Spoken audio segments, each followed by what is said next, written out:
yo'l qo'ymoq.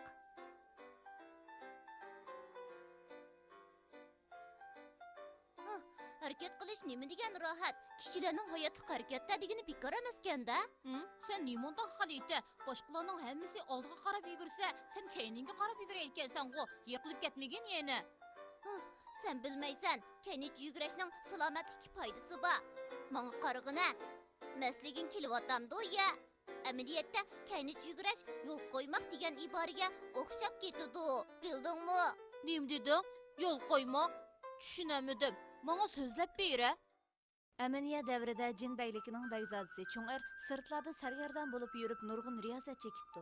Chu baylikining xoni uni to'van ko'may, uningga to'liq izzat ehrom bilan muomala qilibdi. Agar kunlarning birida jin bayligiga qaytib podshoh bo'lsangiz, menga qandoq rahmat etasiz? Nemali bo'lsin, men sizni bir vaqt g'izo bilan mehmon qildim. Bu mening sizga qilgan yaxshiligim emasmi?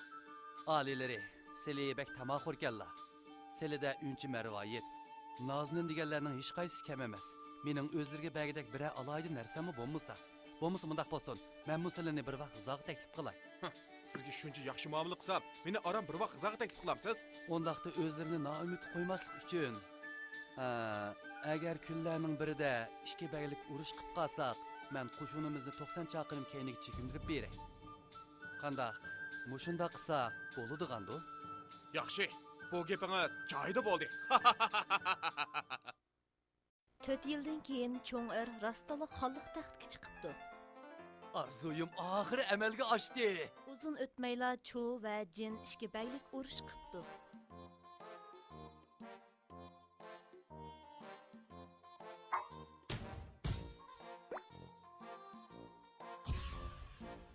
To'xtanglar. Ko'pchilik o'zinglarni besib olib, gapimni obdan anglanglar.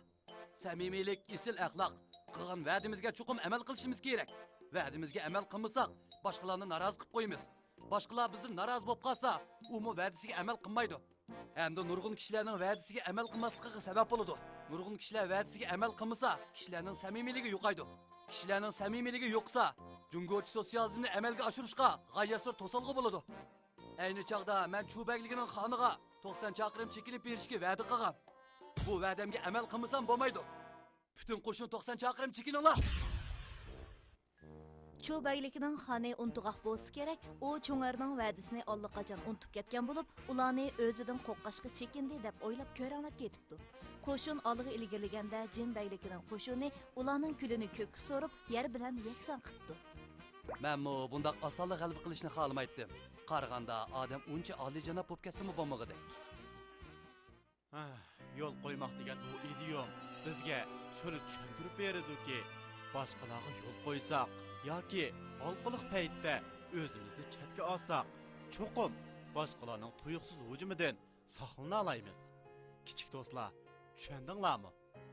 Amaliyotda bu ko'nlarning ilgirlash uchun chekinmak kerak deganiga o'xshab ketadi. Ba'zida chekinishmi odamni qalbiga boshlab boradi.